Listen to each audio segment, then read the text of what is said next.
The slave markets of Kepler Station buzzed with the usual mix of desperation and greed. Marcus Chen walked through the crowded corridors, his engineer's uniform marking him as one of the few humans with legitimate business in this corner of the galaxy.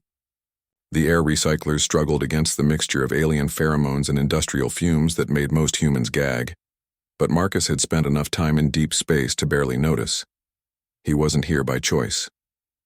The mining corporation that employed him had sent him to acquire cheap labor for the asteroid belt operations.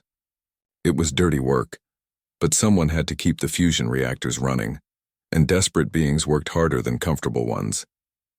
The galaxy had a way of creating plenty of desperate beings. The first few stalls displayed the usual fare: Zephyrian laborers with their 4 arms and natural resistance to radiation, crystalline entities that could work in absolute zero, and a handful of other species that had fallen on hard times. Marcus made mental notes of prices and capabilities, but nothing stood out as particularly valuable for his needs. It was in the deepest section of the market, where the lighting grew dim and the dealers more suspicious, that he found something that made him stop dead in his tracks. In a reinforced cryo-containment unit, barely visible through the frost-covered viewing port, lay what appeared to be a female humanoid. Her skin had an unusual silvery sheen, and even in her frozen state, there was something elegant about her bone structure that spoke of advanced evolution. The dealer, a grotesque hut-like creature with too many eyes, noticed Marcus's interest immediately. "Ah, the human has good taste," the alien wheezed in broken galactic standard. This one, very rare, Etherian female, found her ship drifting in the void sector, nearly dead when we pulled her out. Marcus knew enough about galactic politics to recognize the significance. The Etherians were legends, an ancient species that had supposedly transcended physical existence millennia ago. Most scholars believed they were myths, stories told to explain certain archaeological anomalies scattered across the galaxy. Yet here was proof that they were real, reduced to merchandise in a backwater slave market. "She's been processed for sale as exotic frozen flesh," the dealer continued, his tone suggesting this was a perfectly normal transaction. "Very popular with certain collectors. Premium price for untouched specimen. 100,000 credits." The casual way the alien spoke about selling an intelligent being as food made Marcus's stomach turn, but he kept his expression neutral. In places like this, showing emotion was a sign of weakness that would triple the price. "What makes you think she's worth that much?" "Could be any humanoid with a genetic mutation." The dealer's multiple eyes narrowed with what might have been amusement. "Scan shows brain activity even in cryosleep. This one's still alive, just hibernating. Etherian neural patterns are unique, worth fortune to right buyer, but for meat market, still very good price." Marcus forced himself to examine the containment unit more carefully, as if evaluating a piece of equipment rather than a person. The truth was, he could see things the dealer had missed. Her breathing pattern, though slowed by the cryogenic process, showed signs of controlled meditation rather than unconscious hibernation. The positioning of her hands suggested defensive preparation, not the random sprawl of someone who had simply frozen to death. She was awake in there, aware of everything happening around her, but playing dead to avoid a worse fate. 50,000, Marcus said flatly. "And that's only if you can guarantee the preservation systems won't damage the cellular structure during transport." The dealer's eyes widened in what Marcus had learned to recognize as alien surprise. "You drive hard bargain, human. But this specimen worth much more than, to someone who knows what they're buying, maybe." Marcus pulled out his datapad and showed the dealer his corporate credentials. "I represent Titan Mining Consortium. We need workers who can survive in extreme conditions, not delicacies for someone's dinner table. Damaged goods are worthless to us." The negotiation took another hour, but Marcus eventually walked away with the cryo unit for 68,000 credits, nearly emptying his authorized budget. The dealer threw in basic life support equipment and a crash course in Etherian physiology, though Marcus suspected most of the information was fabricated. As he supervised the loading of the containment unit onto his transport, Marcus caught a glimpse of movement through the viewing port.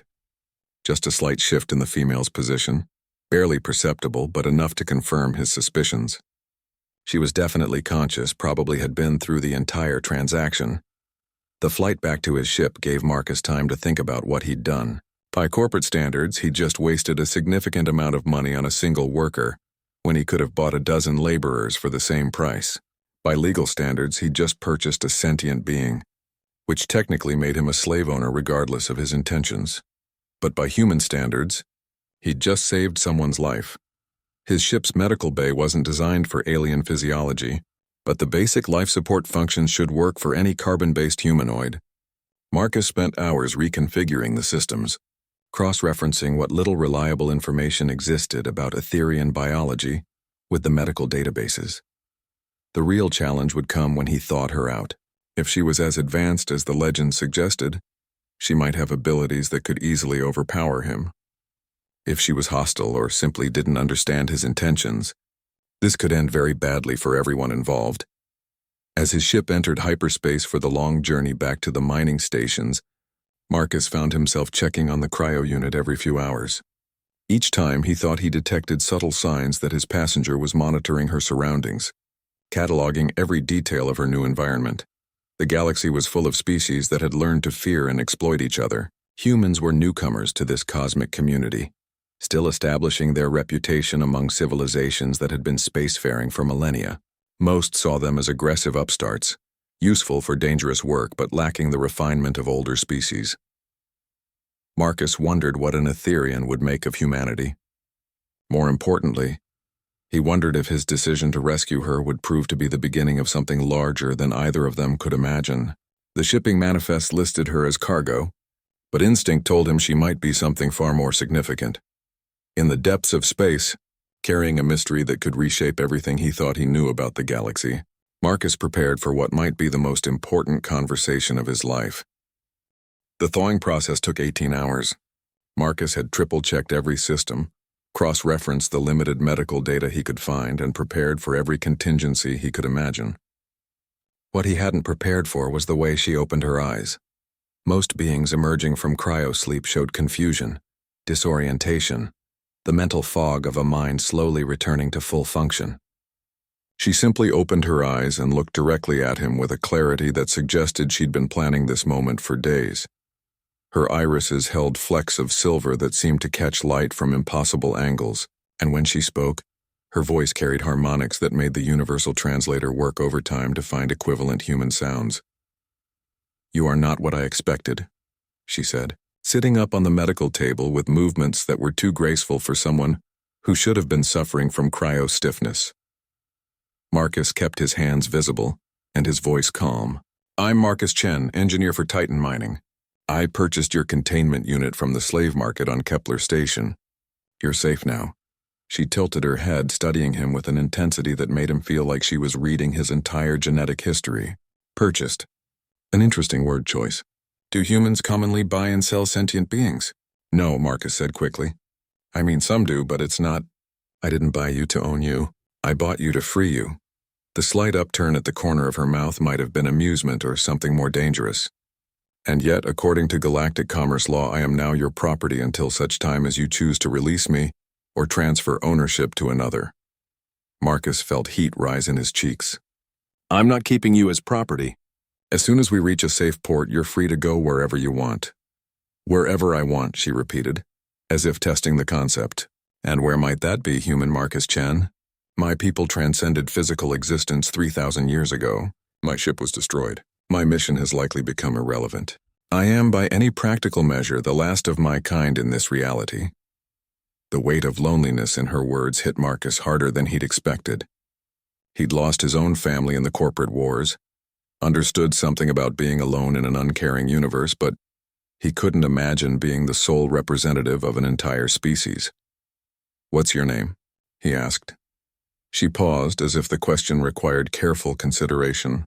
"My designation in the collective consciousness was a harmonic frequency that cannot be reproduced by vocal cords. In your language, the closest approximation would be Lyrelai." "Lyrelai," Marcus repeated, trying to pronounce it correctly. "Beautiful name. Why were you in that ship? What mission?" Lyrelai stood, testing her balance with careful movements. Marcus noticed she was taller than most humans, with proportions that suggested both strength and agility. Her silvery skin seemed to shimmer with its own light source. "My people occasionally send observers into physical reality to monitor the development of younger species. I was studying the expansion patterns of what you call the corporate zone, when my ship encountered a spatial anomaly. The damage was severe enough that I had to enter emergency hibernation while my automated systems attempted repairs. How long were you unconscious? By your calendar, approximately 2 years. During that time, my ship drifted through 17 different territorial boundaries before scavengers found it. They killed my automated systems and sold everything of value, including me. Marcus watched her examine his medical equipment with obvious technical understanding. I'm sorry that happened to you. Humans aren't all like the ones who run the slave markets. No, Lirale agreed. You are not. Your neural patterns show genuine concern for my welfare, despite having no logical reason to risk your own resources for a stranger. This is unusual behavior among spacefaring species. Maybe that's why most other species think we're crazy. She turned to face him fully, and Marcus felt the full weight of her attention. Perhaps. Or perhaps it is why my people chose humanity for observation in the first place. That statement hung in the air between them like a live wire. Marcus tried to process the implications. Your people have been watching us? For approximately 200 of your years since you achieved faster-than-light travel. Most species that develop interstellar capability follow predictable patterns. They exploit their neighbors, establish hierarchies based on technological advancement, create empires that eventually collapse under their own contradictions. And humans are different? Lirale moved to the viewing port, gazing out at the stars streaming past in hyperspace. Humans do all of those things as well, but with curious variations. You create corporate empires, yes, but also maintain idealistic notions of individual freedom. You exploit weaker species, but also show unexpected mercy to strangers. You are simultaneously the most warlike and most compassionate species we have encountered. Marcus joined her at the viewing port. That doesn't sound like much of a compliment. It was not meant as one, nor was it meant as criticism. It is simply interesting. My people believed that eventually humanity would settle into one of the standard patterns, either become purely predatory like the hegemony, or purely isolationist like the crystalline concordate, or simply destroy themselves like so many others. What changed their minds? Nothing changed their minds, but I have begun to suspect their conclusion was premature. Marcus felt something shift in the dynamic between them. Because of what I did? Because of why you did it. Lirale turned to face him again, and this time her expression was softer, more curious than analytical. You saw a being in distress and responded with protective instincts, despite the cost and potential danger to yourself. This behavior appears to be more common among humans than my people's models predicted. You make it sound like we're some kind of experiment. Are we not all experiments? Testing what forms consciousness might take, what societies might emerge, what futures might be possible. She moved closer, and Marcus caught a scent like ozone in starlight. The question is whether humanity's particular experiment might produce something genuinely new. Marcus felt his heart rate increase, though he wasn't sure if it was from her proximity or the implications of what she was saying. And you're here to find out? I was. Now I am here because a human mining engineer chose compassion over profit. She reached out and touched his hand, her skin surprisingly warm despite its metallic sheen, which may tell us more about humanity's true nature than decades of distant observation ever could. The touch sent an unexpected jolt through Marcus's nervous system. Not painful, but intensely present, as if every neuron in his body suddenly became aware of her existence. When she pulled her hand away, the sensation lingered. What was that? He asked. Apology. Among my people, physical contact allows direct neural connection. I should have warned you, but I wanted to confirm something. Confirm what? Lirale's smile was definitely amused now. That your motivations are as genuine as they appear. Many species are capable of deception sophisticated enough to fool casual observation, but neural contact reveals true intentions. Marcus felt a mix of indignation and curiosity. And you are exactly what you appear to be, Marcus Chen. A good man trying to do the right thing in a galaxy that rarely rewards such behavior. She paused, studying his face. Which raises the question of what happens now. The next few days aboard Marcus's ship established a routine that felt surprisingly natural.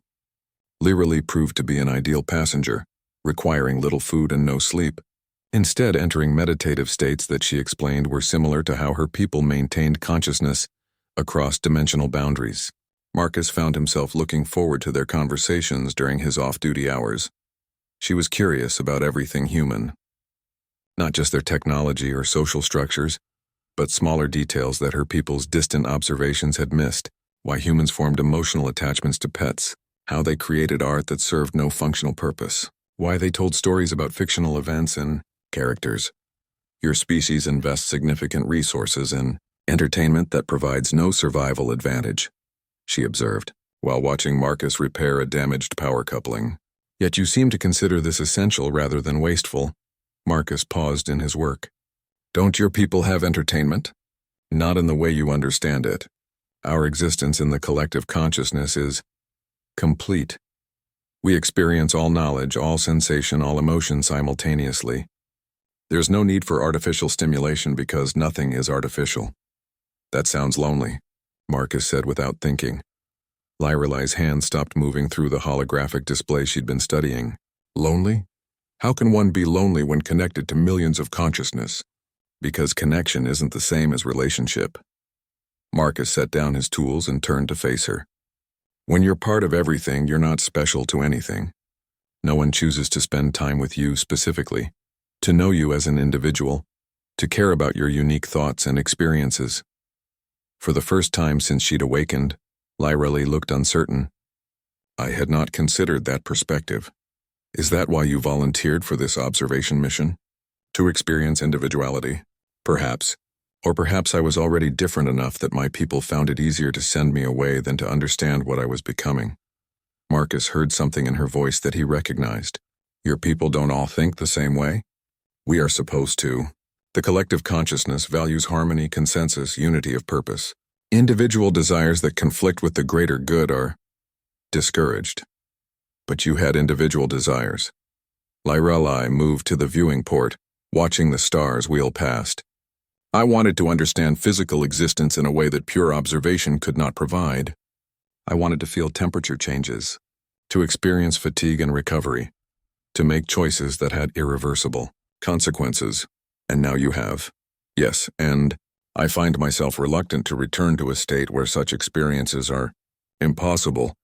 Marcus felt something shift in his chest, a warmth that had nothing to do with the ship's environmental systems. You don't have to return. You could stay in physical reality, find a place to build a new life. As what? A curiosity in some xenobiology lab? A refugee dependent on the charity of younger species? Lyrelai turned back to him, her silver eyes reflecting the starlight. I have no legal identity in this reality, no resources, no support network. Without you, I would be back in a slave market within days. The casual way she stated this reality hit Marcus like a physical blow. She was right, of course. Galactic society had no provisions for beings who officially didn't exist. No safety net for those who fell between legal categories. Even if he helped her establish an identity, she would face constant discrimination and suspicion. There might be another option, Marcus said carefully. Oh, human space is expanding rapidly. The corporations are always looking for new worlds to exploit, new resources to harvest. Someone with your knowledge and abilities could be invaluable to an exploration team. Lyrelai studied his face with that intense focus he was learning to recognize. You are suggesting I become a human. I'm suggesting you become part of human civilization. It's not the same thing. And what would such a position require? Marcus felt his pulse quicken. Partnership. Someone willing to work with a human crew, to share their knowledge and insights in exchange for protection and resources. Someone who could bridge the gap between human ambition and the kind of wisdom that comes from millennia of cosmic perspective. A marriage of convenience, as your legal codes would define it. The word marriage made Marcus's breath catch. Not necessarily marriage. Could just be a professional partnership, or it could be more than professional. Lyrelai finished softly. They stood in silence for a moment, the implications hanging between them like a gravity well. Marcus realized he was falling into something he hadn't planned, something that could change everything about his carefully ordered life. Would that bother you? He asked. Being legally bound to a human? Legal bonds can be dissolved, Lyrelai said. But other types of bonds once formed tend to be permanent. What other types? Instead of answering directly, she moved closer to him. May I show you something? Marcus nodded, and she placed her hand on his forehead. The neural connection was stronger this time, more deliberate. Instead of just reading his intentions, she was sharing something of herself. Images flooded his mind. The collective consciousness of her people, millions of beings existing as pure thought and energy, the overwhelming sensation of never being alone, but also never being truly seen. The growing desire for something more personal, more individual, more real, and underneath it all, something that made his heart race. Her growing fascination with him specifically. Not humans in general, but Marcus Chen, the engineer who had chosen kindness over profit, who had listened to her explanations with genuine interest, who had made her feel like an individual, rather than a representative of her species. When the connection ended, Marcus found himself closer to her than he remembered being, his hand somehow resting on her waist. "That's what you want?" he asked quietly. "What I want may not be what is wise," Lyrelai replied. "My people's observations suggest that human emotional bonds often lead to complications that interfere with logical decision-making. And you've always made logical decisions?" "Always, until approximately 4 days ago." Marcus felt a smile tugging at the corners of his mouth. "What happened 4 days ago?" "I was purchased by a human who should have been looking for efficient laborers, but instead chose to rescue someone he had never met." Lyrelai's hand came up to rest on his chest. "It appears that poor decision-making may be contagious. Is that such a bad thing?" "I am beginning to suspect it may be the most important thing that has happened to me in 3,000 years. Marcus leaned closer, drawn by something deeper than physical attraction. "Lyrelai, I need you to know that whatever happens between us, I'm not expecting anything from you. You're free to leave whenever you want, to go wherever you want. I won't use legal technicalities or economic dependence to keep you here." "I know," she said simply. "That is precisely why I am choosing to stay." The mining station appeared on their sensors 3 days later, a sprawling industrial complex anchored to an asteroid rich in rare Earth elements. Marcus felt his stomach tighten as they approached. He'd been putting off thinking about what would happen when they arrived, focusing instead on the growing connection between him and Lyrelai. Their relationship had deepened during the journey in ways that surprised him. Not just the obvious physical attraction, though that was certainly present, but something more fundamental. She challenged his assumptions about humanity's place in the galaxy, while offering perspectives that made him see familiar things in entirely new ways. "You're nervous," Lyrelai observed as Marcus ran through the docking procedures. "The corporate representatives are going to want to know what I spent their money on," Marcus admitted. 68,000 credits for a single worker is going to raise questions. What will you tell them?" Marcus glanced at her, taking in the way she'd adapted human clothing to fit her taller frame and unusual proportions. She looked exotic, but not obviously alien, at least to casual observation, that I found someone with unique qualifications for deep space work. And if they want a demonstration of these qualifications?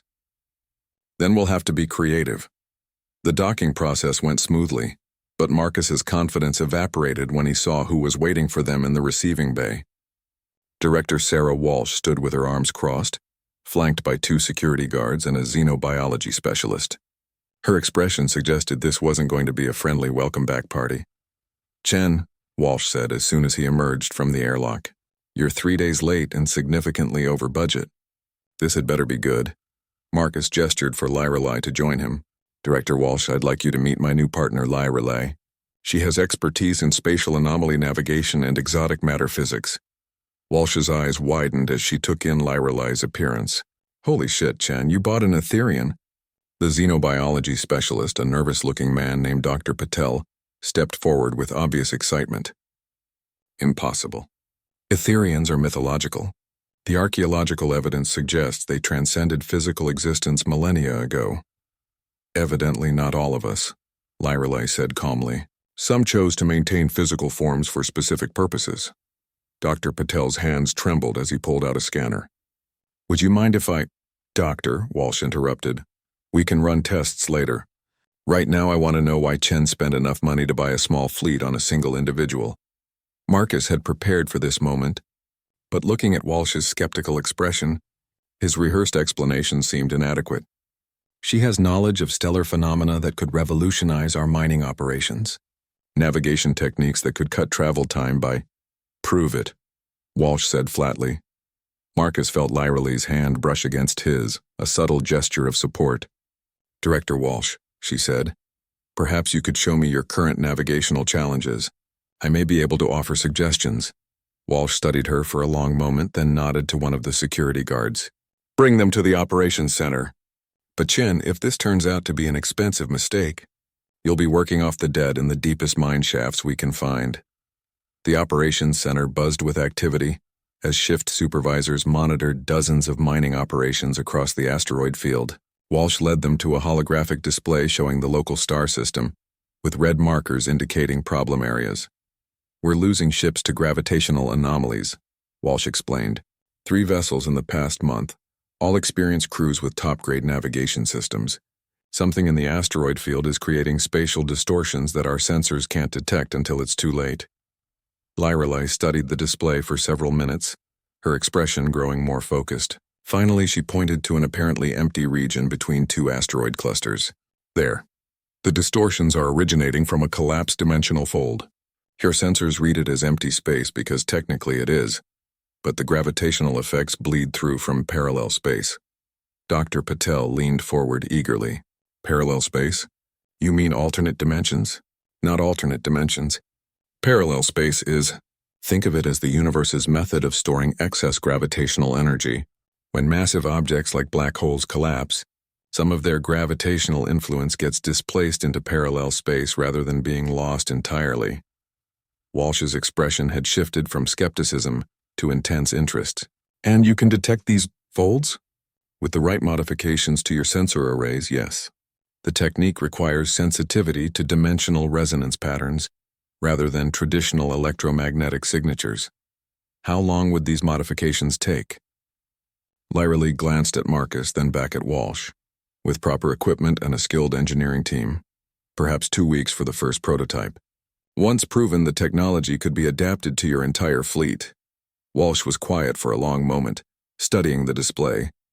Marcus could see her running calculations in her head, weighing the potential benefits against the risks of trusting an unknown alien. Dr. Patel, she said finally, set up a full xenobiology workup. I want to know everything about our new consultant's capabilities and limitations. Director, Marcus interrupted. Lyrelei isn't a lab specimen. She's a person with rights and preferences. Chen, she's whatever the corporate charter says she is. And right now, that's a very expensive investment that needs to prove its value. Marcus felt anger building in his chest, but Lyrelei's touch on his arm stopped him from saying something that would end his career. The director is correct, she said calmly. From a corporate perspective, I am an asset that needs evaluation. I have no objection to reasonable testing. Reasonable being the key word, Marcus said, staring at Walsh. Of course, we're not barbarians, Chen. Walsh turned to Dr. Patel. Standard xenobiology protocols. No invasive procedures without consent and full disclosure of all test parameters. Dr. Patel nodded enthusiastically. Absolutely. This is a fantastic opportunity for xenobiological research. I'll prepare a comprehensive study proposal immediately. As they left the operations center, Marcus felt like he was walking into a trap. Corporate interest in Lyrelei's abilities was inevitable, but he hadn't anticipated how quickly she would become a valuable asset rather than a person. The legal implications of their relationship suddenly seemed much more complicated. You don't have to do this, he said as soon as they were alone. We can find another way to establish your credentials. Marcus, Lyrelei said gently, your people are naturally curious about beings like me. It is better to satisfy that curiosity under controlled conditions than to allow it to fester into suspicion or fear. But if they find out what you really are, what you're capable of, then they will learn that humanity has gained a powerful ally rather than acquired an exotic pet. She smiled, but Marcus could see the steel underneath. Do not underestimate me, Marcus Chen. I have survived the collapse of civilizations and the transcendence of my entire species. I can handle a few corporate executives. Marcus nodded, but he couldn't shake the feeling that they were walking into something that would change everything. The question was whether that change would bring them closer together or tear them apart. The xenobiology tests revealed exactly what Marcus had feared they would. Dr. Patel's initial scans confirmed that Lyrelei's neural complexity was beyond anything in the known galaxy. Her cellular structure showed signs of engineered perfection, and her energy signature indicated abilities that bordered on the supernatural. Within hours, the mining station had transformed into a research facility buzzing with excitement. The implications are staggering, Dr. Patel explained to the assembled department heads. Her neural pathways process information at speeds we can barely measure. Her cellular regeneration capabilities could revolutionize medical science. And her understanding of dimensional physics. He trailed off, shaking his head in amazement. Director Walsh leaned back in her chair, studying the data projections. What's our legal status here? Can the corporation claim ownership of any discoveries made during her evaluation? The legal advisor, a sharp-eyed woman named Torres, consulted her tablet. Under current xenobiology research protocols, any being who voluntarily submits to testing retains rights to their genetic material and inherent abilities. However, technological applications derived from their knowledge can be patented by the researching entity. Marcus felt his blood pressure rising. She's not a resource to be exploited. She's a person who agreed to help solve our navigation problems. And she's doing exactly that, Walsh replied calmly. The sensor modifications she's proposed could save thousands of lives and billions in lost equipment. But her value goes far beyond mining operations. Director, Lyra Lee interjected quietly. Might I suggest that this conversation would be more productive if conducted with me rather than about me? The room fell silent. Marcus realized that while everyone had been debating Lyra Lee's legal status and commercial potential, they'd been treating her like a sophisticated piece of equipment rather than a participant in the discussion. Walsh had the grace to look embarrassed. You're right. My apologies. What are your thoughts on our research proposal? Lyra Lee stood, her height making her an imposing presence in the conference room. Your proposal assumes that my knowledge and abilities can be easily transferred to human technology and understanding. This assumption is incorrect. Dr. Patel leaned forward eagerly. Incorrect how? My people's technology is based on consciousness-matter interaction. What you call supernatural abilities are simply applications of principles that require specific neural development to utilize. You cannot reverse engineer consciousness, Dr. Patel. But surely some applications could be adapted, Torres began. Some, yes. The sensor modifications for detecting dimensional anomalies can be implemented with your current technology, but the more advanced applications would require fundamental changes to human neural architecture. Changes that would essentially make you no longer human. The room fell silent again as the implications sank in. Marcus watched the expressions around the table shift from excitement to frustration to something approaching fear. Are you saying your people's technology is incompatible with human physiology? Walsh asked. I am saying that my people's technology requires a choice between remaining human or becoming something else entirely. Lyra Lee's gaze swept the room. That is why most species that encounter us choose to remain at their current level of development rather than pursue transcendence. Dr. Patel's face showed obvious disappointment. So the medical applications, the longevity treatments, the enhanced cognitive abilities, all possible. But they would change you into something that your families and friends would no longer recognize as human. Is extending your lifespan worth losing your humanity? Marcus suddenly understood why Lyra Lee's people had chosen to transcend physical existence, rather than remain as individuals. The price of their advanced abilities was the loss of everything that made them relatable to other species. What about you? He asked. If you have these abilities, why do you still seem human to us? Lyra Lee's expression softened slightly. Because I have chosen to suppress most of my capabilities in order to maintain emotional and psychological compatibility with physical beings. It is lonely to exist with powers that set you apart from everyone around you. Walsh drummed her fingers on the table, clearly processing the commercial implications. So we're looking at limited technological benefits and no biological enhancements? You are looking at a choice, Lyra Lee corrected. I can teach you to build better sensors, more efficient power systems, faster-than-light communications that don't rely on quantum entanglement. These technologies will advance your civilization significantly without changing what you are. And in exchange? In exchange, I ask for legal recognition as a citizen rather than property, the right to choose my own path and protection from those who would seek to exploit my knowledge for destructive purposes. Marcus saw Torres and Walsh exchange glances. The legal implications of granting citizenship to a non-human entity would set precedents throughout corporate space. There's another option, Marcus said, surprising himself with his boldness. Personal partnership rather than corporate exploitation. Walsh's eyebrows rose. Explain. Lyrelei works with me as a consulting partner. We establish a private research and development company, licensed through Titan Mining for specific projects. She retains ownership of her knowledge while sharing the benefits of its application. And what would Titan Mining gain from this arrangement? Walsh asked.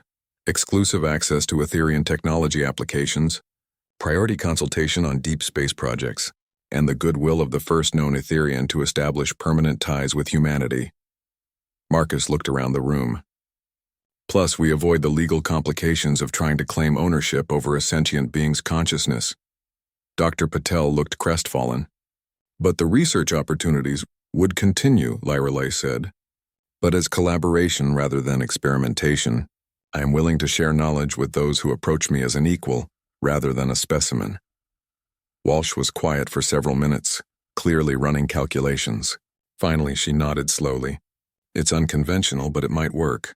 Torres, what are the legal requirements for establishing a consulting partnership? Standard business licensing, proof of unique expertise, financial backing for initial operations. Torres paused. And a formal marriage or corporate partnership agreement if one of the principals lacks independent legal status. Marcus felt his heart rate spike. Marriage? It's the fastest way to establish legal identity for non-citizen entities, Torres explained. Corporate partnership would work too, but that requires extensive documentation and approval processes that could take months. Marcus looked at Lyrelei, who seemed amused by his obvious discomfort. The legal definition of marriage in human society is quite different from emotional bonding, she observed. It is primarily a contract establishing mutual rights and responsibilities. Right, Marcus said, though his mouth felt dry. Just a legal arrangement, Lyrelei agreed. But something in her eyes suggested the topic was more complex than either of them was admitting. Walsh stood up, signaling the end of the meeting. You have 72 hours to work out the details. If you can't establish a viable partnership structure by then, Lyrelei becomes a corporate research asset under standard xenobiology protocols. As the room cleared, Marcus found himself alone with Lyrelei, facing a decision that would change both their lives forever. The practical benefits were obvious, but the emotional implications terrified him. You don't have to do this, he said quietly. We can find another way, can we? Lyrelei moved closer, her silver eyes reflecting the conference room's harsh lighting. Or is this simply the logical conclusion to the path we began when you chose to rescue me? Marcus realized she was right. From the moment he'd decided to buy her freedom, they'd been moving toward some form of permanent partnership. The only question was whether that partnership would be purely practical or something deeper. What do you want? He asked. I want what I have never had before, Lyrelei said softly. I want to choose my own destiny, with someone who sees me as more than the sum of my capabilities. Marcus felt something settle into place in his chest, a certainty that surprised him with its strength. Then let's get married. The wedding ceremony took place in the station's observation deck, with the asteroid field providing a backdrop of tumbling rocks and distant stars. It was a small affair. Marcus, Lyrelei, Director Walsh as witness, and a corporate chaplain who had officiated dozens of convenience marriages for legal purposes. What surprised Marcus was how the ritual affected him. He'd expected to feel like he was signing a business contract. But when Lyrelei spoke her vows in that harmonically complex voice, promising to stand with him through whatever challenges they faced, something fundamental shifted in his understanding of what they were doing. By the authority vested in me by the corporate colonial authority, the chaplain intoned, I now pronounce you legally partnered under Galactic Commerce Code Section 47B. You may, seal the contract. Marcus looked at Lyrelei, suddenly uncertain. They'd discussed the practical implications of marriage, but hadn't talked about the ceremonial aspects. The traditional kiss seemed awkward given the circumstances. Lyrelei solved the problem by placing her hand on his cheek, establishing the neural connection they'd shared before. But this time, instead of reading his thoughts or sharing memories, she simply let him feel her presence, her commitment to their partnership, her genuine affection for the human who had chosen to see her as a person rather than a prize. When the connection ended, Marcus realized that whatever legal formalities had just been completed Something real had happened between them as well. "Congratulations," Walsh said, though her tone suggested she was still processing the implications. "You're now the galaxy's first confirmed human-Etherian married couple." Dr. Patel is devastated that he can't study the neural bonding process, but he'll get over it. The reception was held in the station's small recreational facility, with most of the senior staff attending out of curiosity rather than celebration. Marcus found himself fielding questions about the legal ramifications, while Lyrelai gracefully deflected attempts to extract technical information from her. "So what happens now?" Dr. Patel asked during a quiet moment. "Will you be establishing a permanent research facility?" "We'll be traveling," Marcus replied. "There are dimensional anomalies throughout human space that need investigation. Our first priority is mapping the dangerous areas and developing better detection methods. And after that?" Marcus glanced at Lyrelai, who was explaining stellar navigation principles to a group of fascinated engineers. "We'll see what other problems need solving." The truth was, neither of them knew exactly what their future held. The marriage had resolved the immediate legal issues, but it had also created new complications.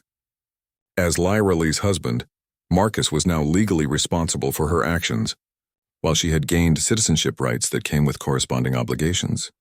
More importantly, they were now partners in every sense of the word, committed to building something together that neither could achieve alone.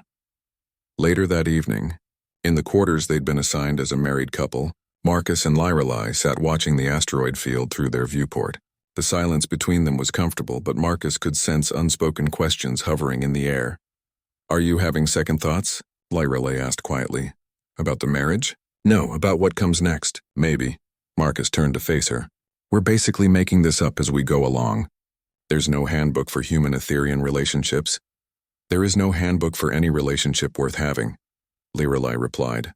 "Even among my people, each connection was unique despite our shared consciousness. Do you miss it?" "The collective consciousness?" Lyrelai was quiet for a long moment. "I miss the certainty. When you are part of a collective mind, you always know your purpose, your place, your role in the greater pattern. Individual existence requires constant choices, and choices create uncertainty. Is that why you agreed to marry me?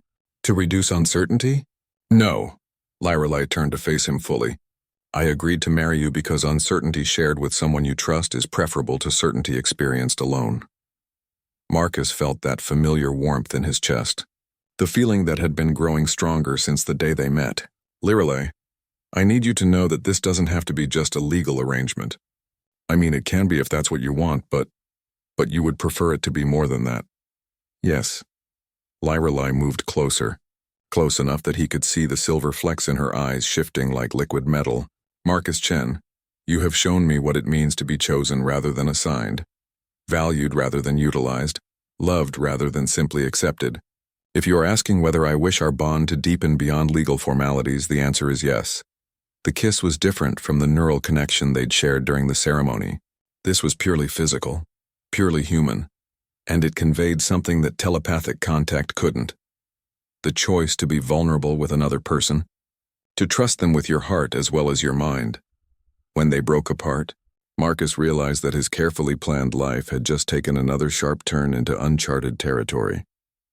But for the first time since leaving Earth, he wasn't afraid of the unknown. "So what do we do now?" he asked. Lyrelai smiled, and Marcus caught a glimpse of something he'd never seen before. Pure, uncomplicated happiness. "Now we begin the most important experiment either of our species has ever attempted, which is learning whether two very different forms of consciousness can build something together that is greater than the sum of their parts." Marcus looked out at the stars, thinking about the journey that had brought them to this point. A few weeks ago, he'd been a simple engineer following corporate orders. Now he was married to the last physical representative of an ancient alien civilization, committed to exploring the frontiers of interspecies cooperation. It should have been terrifying. Instead, it felt like coming home. "When do we start?" he asked. "We already have," Lyrelai replied, taking his hand. "The moment you chose to see me is more than cargo. We began building something new." Outside their viewport, the asteroid field continued its ancient dance among the stars, indifferent to the small but momentous changes taking place aboard the mining station. But Marcus knew that what they'd started here would ripple outward. affecting not just their own lives, but potentially the relationship between humanity and the wider galaxy. They were no longer just Marcus and Lyrelei. They were something new, a partnership that bridged species, a union that challenged assumptions about what was possible between radically different forms of consciousness. And tomorrow, they would begin discovering exactly what that meant.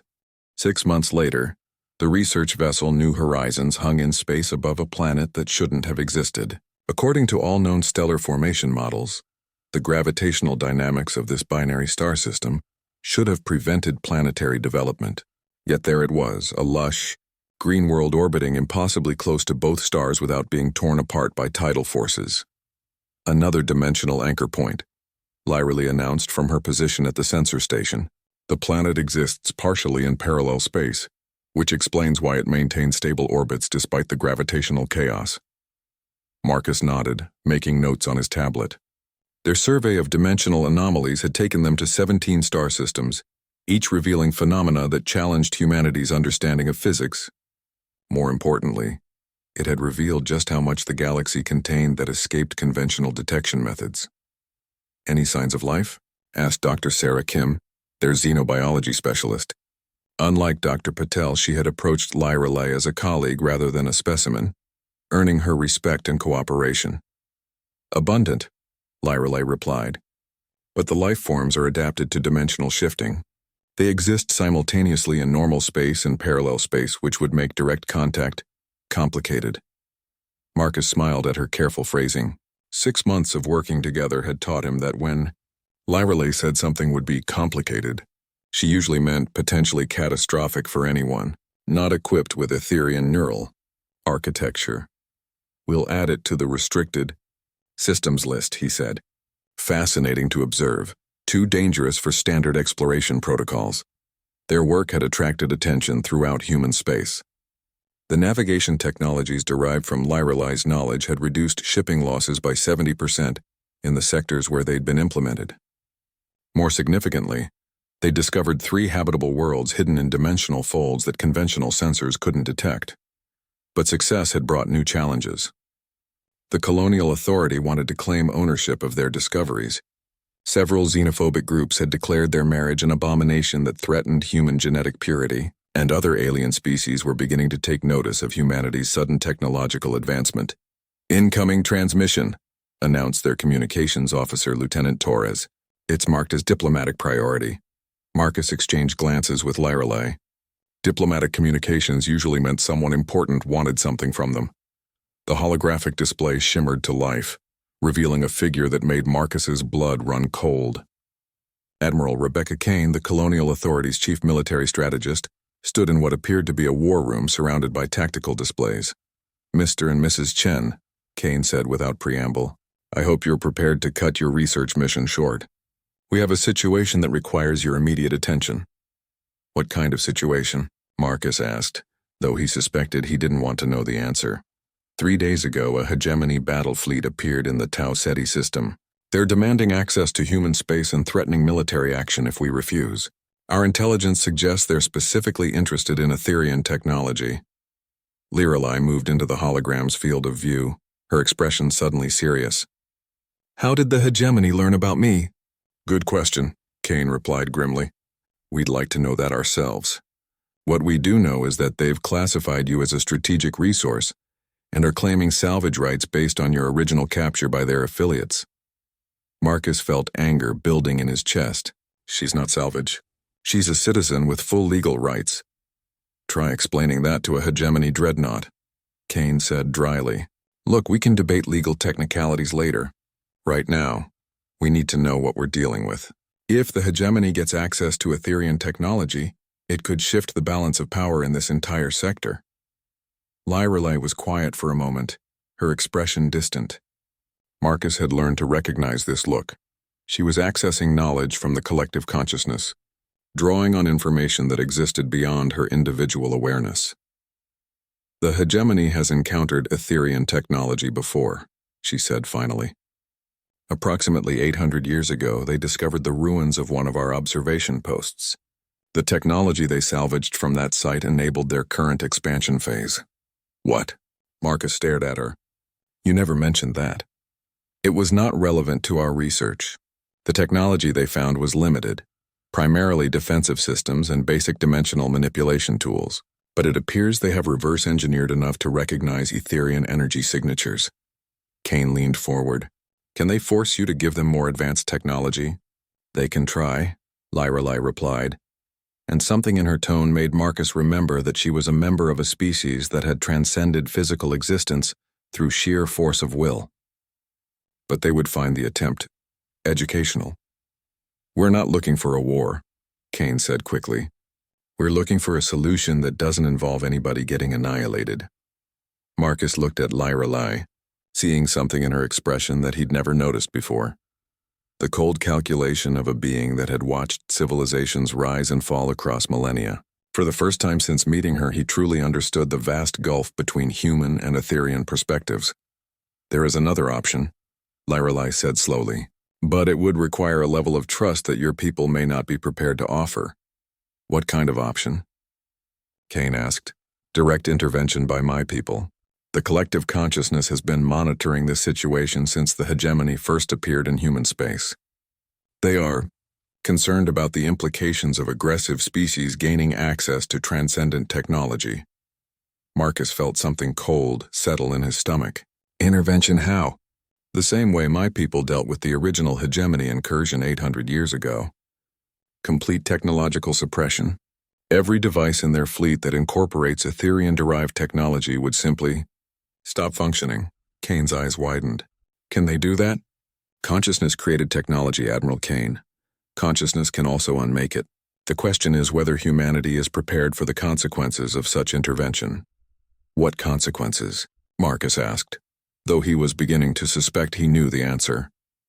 My people would need to establish a permanent presence in this region of space to monitor for future technological contamination.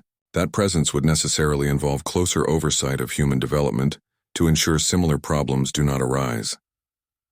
The implications hit Marcus like a physical blow. Lyrelai was offering to save humanity from the hegemony, but the price was essentially placing human civilization under Etherian supervision. You're talking about giving up human independence, he said quietly.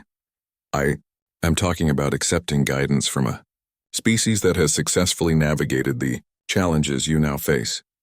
Lyrelai's expression softened slightly. Marcus, your people are approaching a crucial evolutionary threshold. The choices you make in the next few years will determine whether humanity joins the community of advanced civilizations or destroys itself in competitive expansion. Kane had been listening with obvious discomfort. How long do we have to decide? The hegemony fleet will reach Earth in approximately 72 hours, Lyrelai replied. But the decision cannot be made by military commanders or corporate executives. This choice must be made by humanity as a whole. Marcus stared out at the impossible planet below them, thinking about the journey that had brought them to this point. What had started as a simple rescue had become something that could reshape the future of human civilization. What do you recommend? He asked Lyrelai. I recommend that your people choose carefully, she replied, because whatever path you select, there will be no going back. As Kane signed off to begin emergency consultations with Earth, Marcus realized that their quiet research mission was about to become the center of the most important decision in human history. And somehow, the marriage between a human engineer and an ancient alien had become the focal point for humanity's future among the stars. Outside their viewport, the dimensional planet continued its impossible dance around twin suns, a reminder that the universe contained wonders and dangers beyond human comprehension. Soon humanity would have to decide whether they were ready to face both.